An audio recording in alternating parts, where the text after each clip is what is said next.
From Wish TV and the All Indiana Podcast Network, this is the News 8 Daily 8 Podcast with Wish TV's Kylie Conway. A Wish TV News 8 update. Hi, I'm Kylie Conway, and this is your News 8 Daily 8 for Friday, November 17th. A breezy and damp Friday all across the state with widely scattered showers as a cold front sweeps in. A few heavier showers may squeak into the picture. However, rainfall amounts aren't going to be much. We reached our high of 60 degrees for the day early this morning already. Temps are going to drop later tonight. And this morning, major changes to a controversial library policy in Hamilton County. We have been following this for months. The Hamilton East Public Library voted and has now removed 2 controversial paragraphs from its collection development policy. The official vote happened last night. The sections had required strict attention given to different topics, including nudity and profanity in the young adult section of the library. If a book included any of the restricted topics, librarians were told not to place it in the children or teen sections. The board had suspended the policy in August amid a national firestorm led by author and Indianapolis native John Green. The board canceled a planned presentation on child development.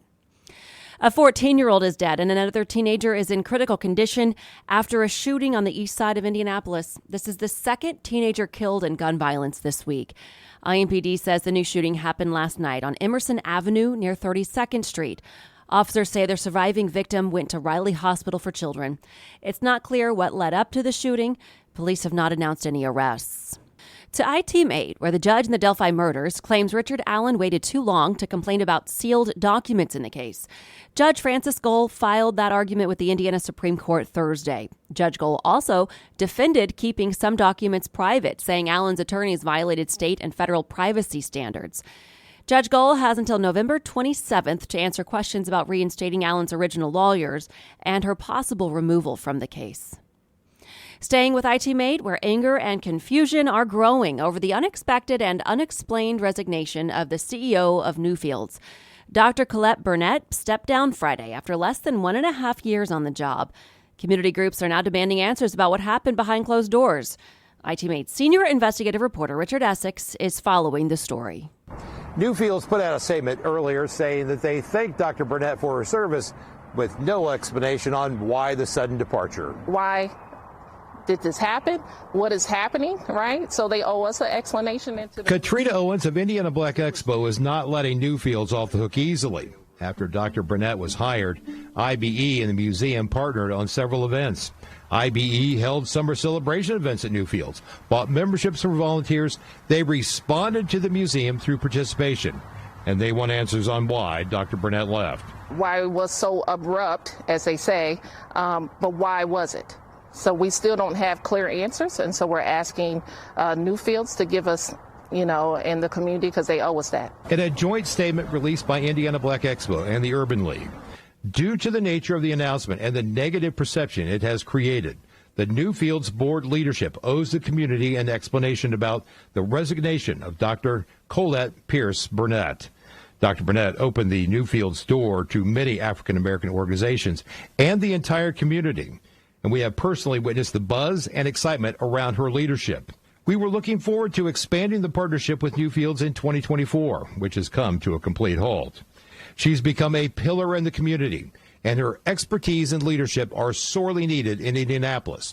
When a stellar executive abruptly resigns, one must wonder, again, are we seriously committed to black talent recruitment and retention in Indiana? You will remember before Dr. Burnett was hired, there was a job description for director of the Indianapolis Museum of Art that explained one of the job duties as maintaining the museum's traditional core white art audience. The museum modified the posting. Newfields posted on their website the following from Newfields Board of Trustee Chair Darianne Christian. She helped deepen our relationship with the community and champion the transformative powers of art and nature. We are grateful for her work on behalf of Newfields and wish her well in her new endeavors. Not the answer IBE is looking for. I want to support any decisions that Dr. Burnett makes, of course. We don't know if she will return or not, right? I mean, I don't believe that any relationship is unrepairable. We still don't know exactly what happened. We asked Newfields to explain further the reason behind the abrupt departure. They have not responded to our request. In Indianapolis, Richard Essex, Wish TV, iTeammate. Governor Eric Holcomb says he thinks the new study will help ease a flood of complaints about the water supply for a huge economic development plan.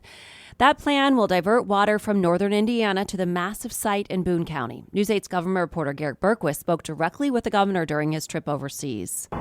Governor Holcomb tells me neighboring states' experiences suggest Indiana has more than enough water.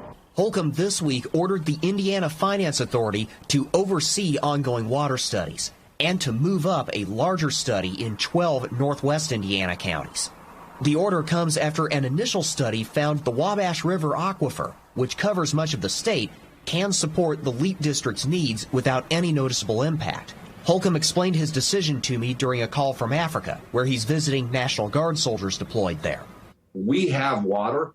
We just have to prove it. We have to be able to locate it.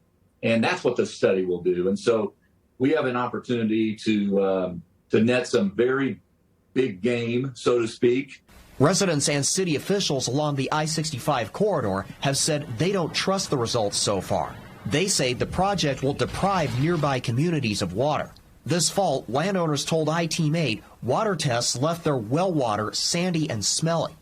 Earlier this week, a West Lafayette City Council member told us he has one question for Holcomb. What is the goal of the studies? Is the goal of the studies to understand the problem and try to figure out how we can deal with it? Or is it just another search for water that can be transported to an industrial project, a poorly planned industrial project? How do you respond?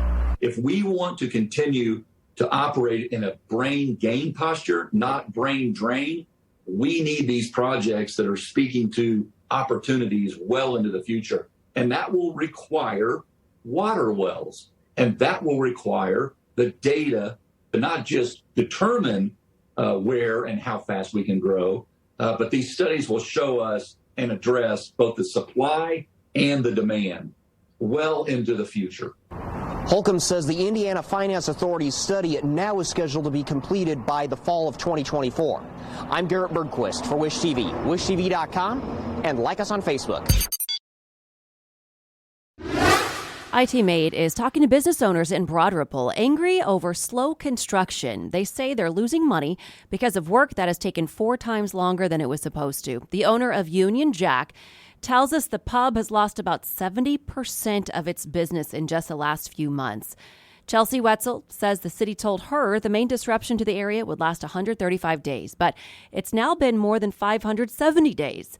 DPW says unanticipated problems have delayed the project. Wetzel tells iTeammate's Cody Fisher that she wants the city to help make things right. In a dream world, I would like to see compensation for what I've lost. Secondarily, I would like to see better effort in Broad Ripple Village by way of grants and support in terms of lighting and cleanups and kind of the crime issues and some different things that we've dealt with, and just better support and ordinances and rules and enforceable things that we can help grow and recover from this. City leaders tell us they hope to have the finishing touches on the construction done tomorrow, but that will depend on the weather. An Indianapolis man is sentenced to 5 years in federal prison for making counterfeit money. A federal judge sentenced Jacob Seyfried this week. Police in Carmel arrested him 2 years ago after finding a fake $100 bill in his car. Investigators say he'd been printing bogus hundreds and fifties in a hotel room, then used the cash at stores all throughout Carmel. The city of Indianapolis has taken the next step in the plans to build a new downtown hotel. Mayor Joe Hogsett confirms the city is selling bonds this week to help finance the plans for a new hotel and expansion of the convention center. The city broke ground for the project in August. It'll include the 40-story Signia by Hilton Hotel with an estimated 800 rooms. The city agreed to step in and help with funding earlier this year. Construction should be complete by the summer of 2026. RH Indianapolis opens its new design gallery. The gallery at the DeHaan Estate combines design with hospitality. It's restoration hardware. The estate contains a restaurant, wine bar, and terrace looking out onto a private lake.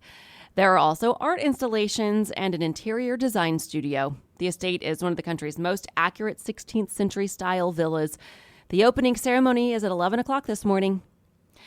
INDOT will open the Smith Valley Road interchange on the new I-69. The interchange is on what is now State Road 37 in Johnson County. It's one of the final stages of the I-69 work from Martinsville to Indianapolis. It's happening today. INDOT expects to finish the work by the end of next year. Thousands of people are still missing among the rubble in Gaza. Many families fear their loved ones have died. There are also new details that Gaza hospital targeted in an Israeli raid. The Israeli Defense Force says it's found Hamas tunnels underneath. Palestinian officials say they're worried about the safety of the patients in the hospital. The Israeli military also says it destroyed a prominent Hamas leader's home. It sent warplanes there yesterday. The Hamas Health Ministry says more than 11,200 people have died there. About 2/3 of them are women and children. A judge has lifted the gag order on President Trump in his New York civil fraud trial.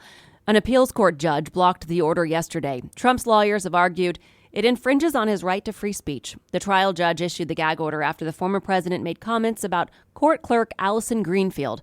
Trump posted to his Truth Social platform after the order was lifted. The former president called Greenfield an out-of-control, Trump-hating clerk.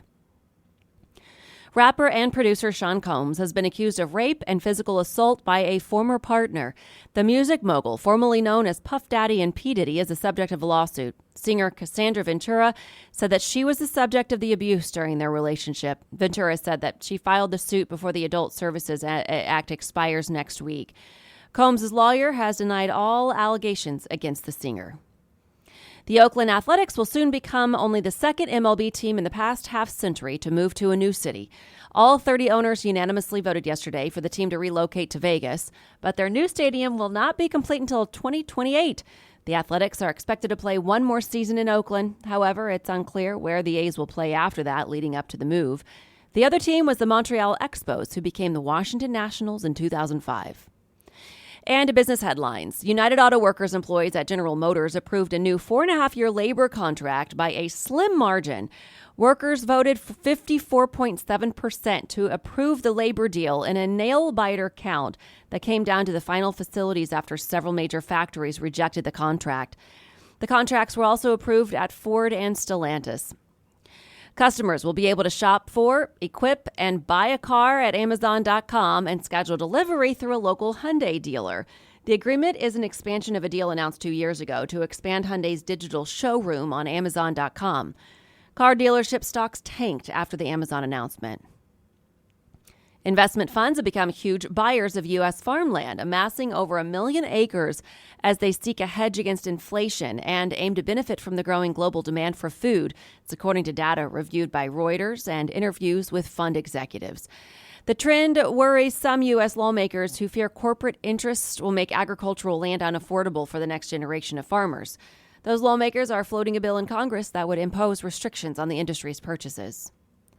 A Wyoming mine contains what might be the largest so-called unconventional rare earth deposit in the U.S.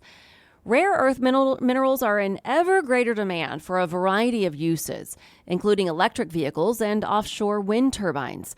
Much of the rare earth market is controlled by China, so the Wyoming discovery would bring some of that business to the United States. Old Forester released 150 decanters of a 12.5-year-old bourbon that was bottled to celebrate its anniversary in 2020. Prices start at $2,500. They sold out in 14 minutes.